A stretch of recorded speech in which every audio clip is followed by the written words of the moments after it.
Welcome back, everyone.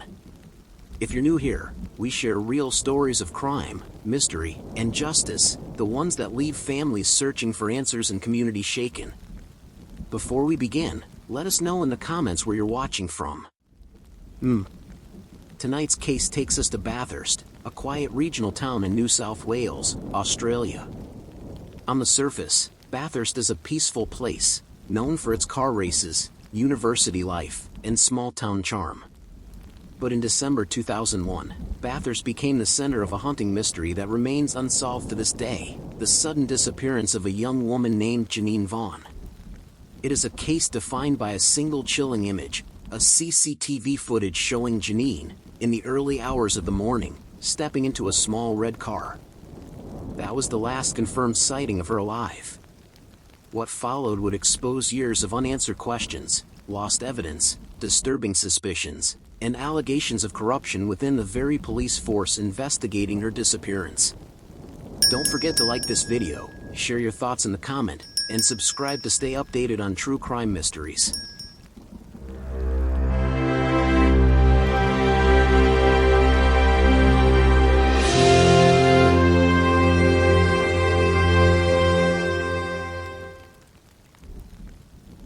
Janine Vaughan was 31 years old in 2001. She worked as a store manager at a local menswear shop and was well known in Bathurst. Friends describe her as vibrant, outgoing, and full of life. She had recently ended a relationship but was rebuilding her confidence, surrounding herself with close friends and enjoying the Bathurst nightlife. Janine came from a loving family. Her mother, brother, and sister would later become the driving force behind the fight for answers. For them, she wasn't just a missing person on a poster, she was their sister, their daughter, their best friend. And as this case unfolded, their pain would be compounded not only by her loss but by years of frustration at how her case was handled. On the night of December 6th, Janine joined friends for a night out. They began at a local pub, socializing, dancing, and drinking. The night was ordinary in every sense, nothing suggested what was about to happen. Around 4 a.m., after hours of fun, Janine left the nightclub with two friends. Rain was falling, the streets were wet and quiet.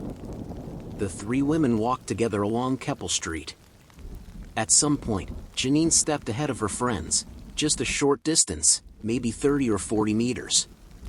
It was then, in those early hours of December 7th, that a small red car pulled up alongside her. CCTV cameras from a nearby shop captured the grainy image: Janine walking, the red car slowing beside her, and then, without hesitation, Janine stepping inside. Her friends, walking behind, saw it happen. They assumed she had accepted a lift from someone she knew. After all, in a town like Bathurst, you often recognize familiar faces and cars. To them, it wasn't alarming. They continued walking, expecting to see Janine later. But that would never happen. The CCTV image became iconic, a haunting last glimpse of Janine Vaughan alive. Investigators would later pore over the footage, asking, why did she get into that car? Who was driving it? And why has no one seen her since? The rain that night washed away potential forensic evidence from the street. There were no other clear witnesses to identify the driver. All investigators had was that grainy image and the accounts of Janine's friends. Her family reported her missing later that day when she failed to show up or answer calls. What began as a missing person inquiry quickly escalated into one of the most perplexing and disturbing cases in Australian true crime history. Bathurst residents were stunned. A young, well-liked woman had vanished in plain sight from the middle of town. Flyers went up, searches were organized, and media outlets quickly picked up the story. But even in the earliest days, something felt wrong. The police response was criticized as slow and inconsistent. Leads that might have been valuable were delayed or ignored. And, in a detail that would later prove deeply controversial, suspicion began to grow that someone within the Bathurst police force itself might have had more knowledge of Janine's disappearance than they were willing to admit. Over the next 2 decades, multiple suspects would be investigated: a violent local man, a chemist with a disturbing history, and even a high-ranking police officer with alleged personal ties to Janine. Evidence would be lost, destroyed, or mishandled. A possible confession would later be dismissed. And investigative journalism would uncover chilling details, including a hidden cellar beneath a Bathurst house, with insect activity consistent with decomposition. But all of that comes later. For now, in the early hours of December 7, 2001, the facts were brutally simple. Janine Vaughan was last seen alive on CCTV. She willingly stepped into a small red car. No trace of her has ever been found. Her family was left clinging to hope, not yet realizing that the investigation ahead would be marred by controversy and accusations of corruption. In those first few days, investigators focused on finding Janine, but whispers were already spreading. Whispers that the car she had entered might not belong to a stranger at all.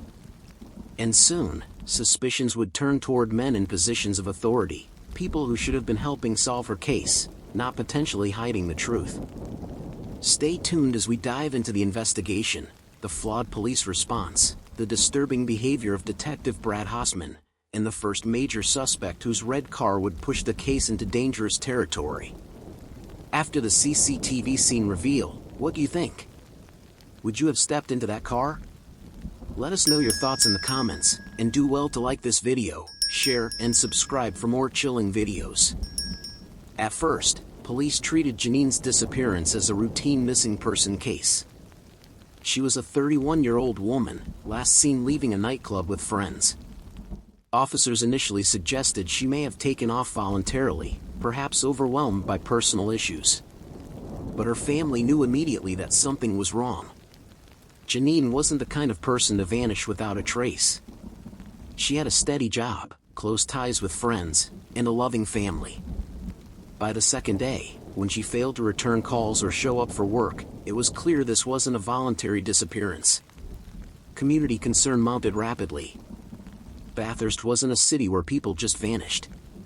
The CCTV footage showing her stepping into the red car made headlines, and the case drew national attention. Yet behind the scenes, cracks in the investigation began to show. Leads were followed slowly, tips were overlooked, and vital evidence would soon go missing. Among the officers working in Bathurst at the time was Detective Brad Hausman. His name would later emerge as one of the most troubling aspects of the entire case. Why? Because Hausman allegedly had an unusual interest in Janine long before her disappearance. Multiple sources, including Janine's friends, reported that Hausman had been stalking her. He was said to have called her repeatedly, shown up unexpectedly at her workplace, and made unwanted advances. Janine confided in friends about her discomfort. At one point, she reportedly said she felt unsafe around him. Yet nothing came of her concerns. He remained in his position, part of the very system tasked with protecting her. When Janine vanished, suspicions about Hausman spread quickly. Could his interest in her have crossed a dangerous line? Even more alarming, some believe his presence in the Bathurst police force may have compromised the investigation itself. Allegations would later surface that evidence was mishandled or deliberately destroyed. Among the missing items, Janine's diary and a knife that may have been connected to her disappearance.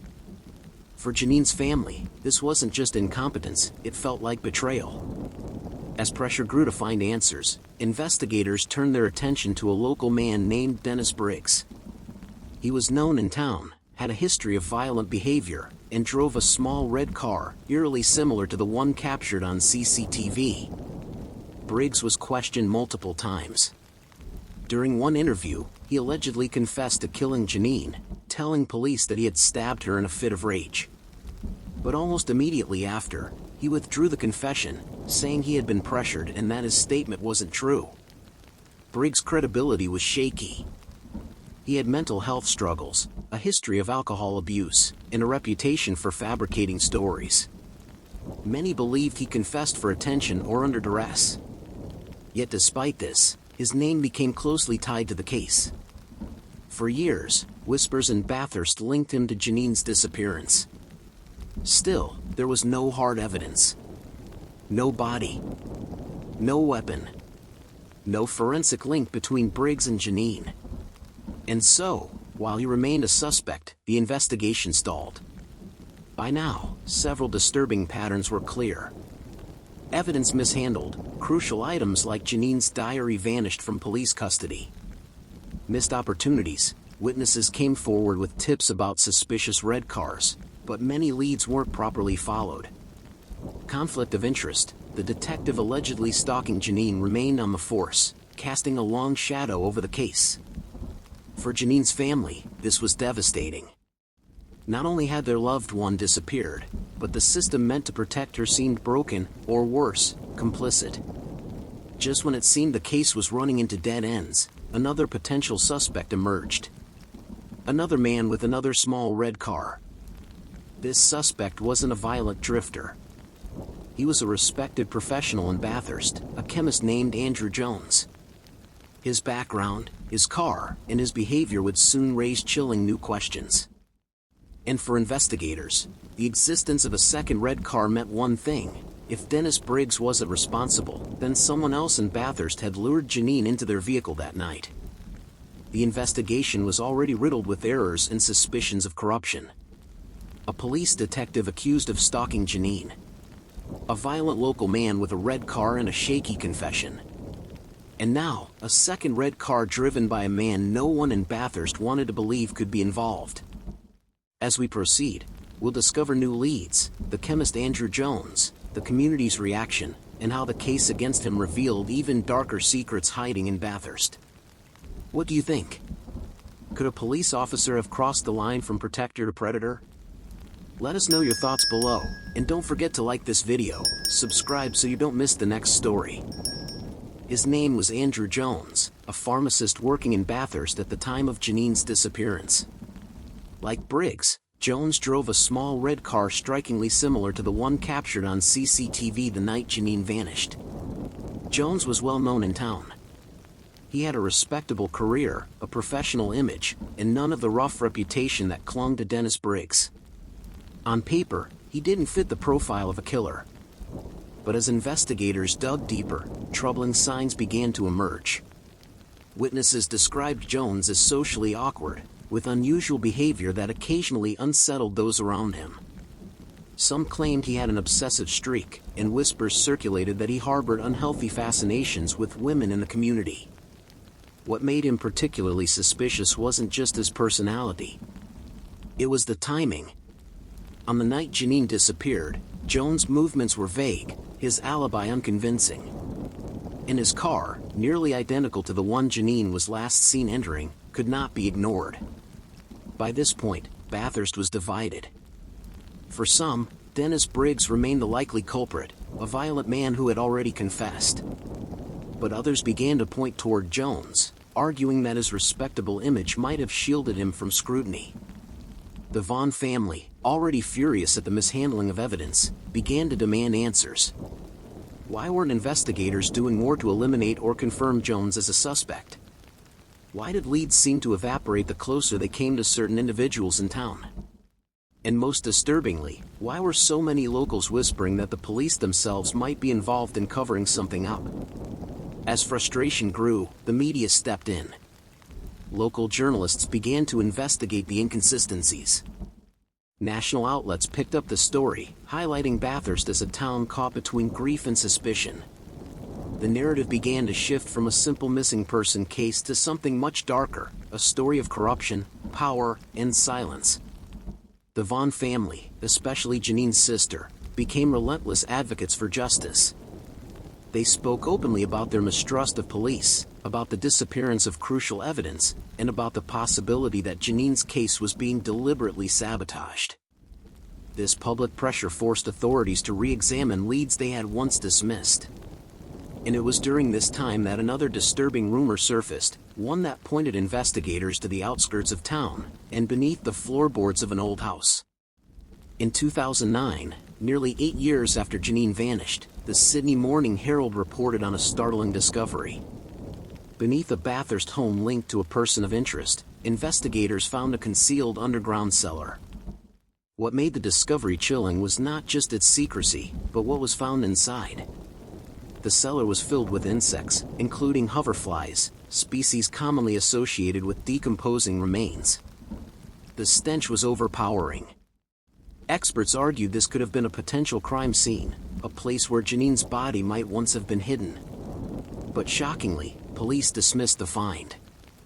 They claimed the cellar held no evidentiary value, despite entomological signs that decomposition may have occurred there.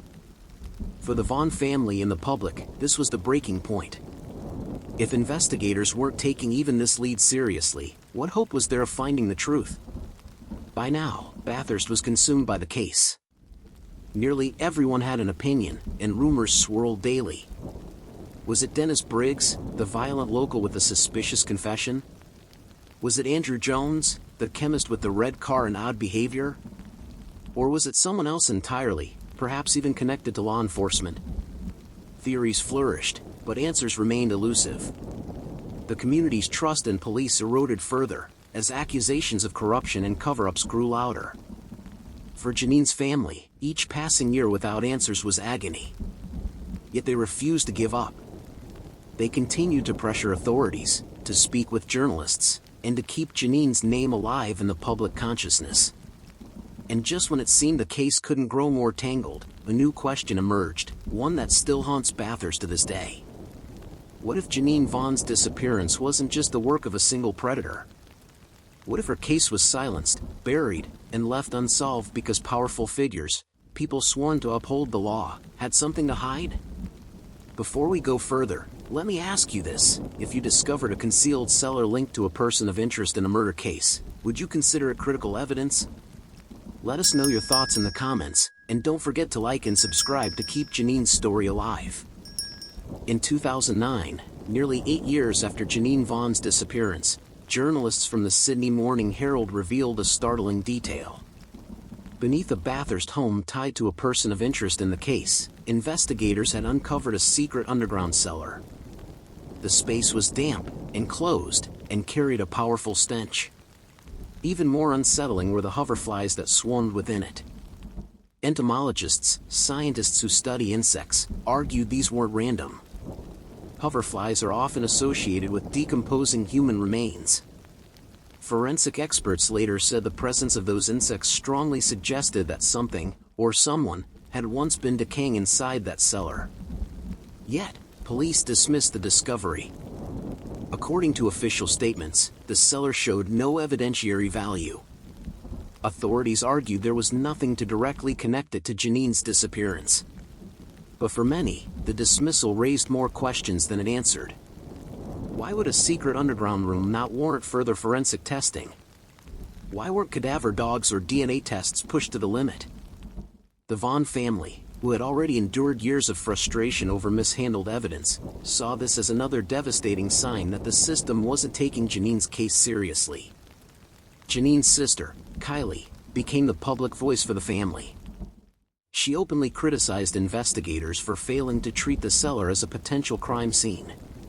She highlighted how evidence had been lost before: Janine's diary, her clothing, and even knife evidence tied to earlier suspects. Now, with this cellar, it seemed like another opportunity had been squandered. Kylie and her family believed Janine's case had been sabotaged, whether through incompetence, corruption, or a deliberate cover-up. Their pleas for transparency echoed in newspapers, television interviews, and public rallies. But despite their efforts, the official stance remained unmoved. In 2012, as public pressure intensified, the New South Wales government issued a $1 million reward for information leading to Janine Vaughan's whereabouts. The announcement reignited interest in the case. Tips came in, theories circulated, and media outlets revisited the story with fresh urgency. But the reward, while significant, did not bring closure. No one stepped forward with definitive information, and no new charges were laid. For the Vaughan family, the reward was bittersweet, a symbol of recognition, but also a reminder that Janine's fate was still unresolved. By this point, the community's faith in the Bathurst police had almost completely eroded. Every dismissed lead, every lost piece of evidence, and every failure to act fed suspicions of systemic failure. Some whispered that certain officers were protecting each other. Others suggested the investigation had been deliberately stalled to shield powerful figures. Whether these theories were true or not, one fact was undeniable: nearly 2 decades after Janine's disappearance, the case was no closer to being solved. For Janine's loved ones, the weight of uncertainty never lifted. Birthdays, anniversaries, and family milestones passed without her. Her mother, Beryl, once said, "I just want to know where my daughter is. I just want to bring her home." That plea, simple, human, and heartbreaking, has defined the Vaughan family's fight for justice. As we close this part of the story, we're left with one haunting question. Did Janine Vaughan's killer leave behind the truth in that cellar? Or was the truth buried deeper, beneath layers of silence, corruption, and lost opportunities? Janine's case isn't just a story about one woman's disappearance. It's a story about how systems can fail the very people they are meant to protect. Do you think this was incompetence, or something darker, a cover-up? Let us know in the comments below. And if you want Janine's story to reach more people, hit the like button and share this video so it doesn't fade away. Subscribe to this channel so you never miss out on a single case. Janine Vaughan was just 31 years old when she disappeared into the Bathurst night. More than 2 decades later, there is still no justice, no conviction, and no answers. Her family's pain remains, amplified by the failures of those who should have protected her. The red car, the police suspicions, the secret cellar, all pieces of a puzzle that may never be solved. But Janine's name must not be forgotten. Thank you for watching, and for remembering Janine Vaughan with us. This is True Crime and Tales.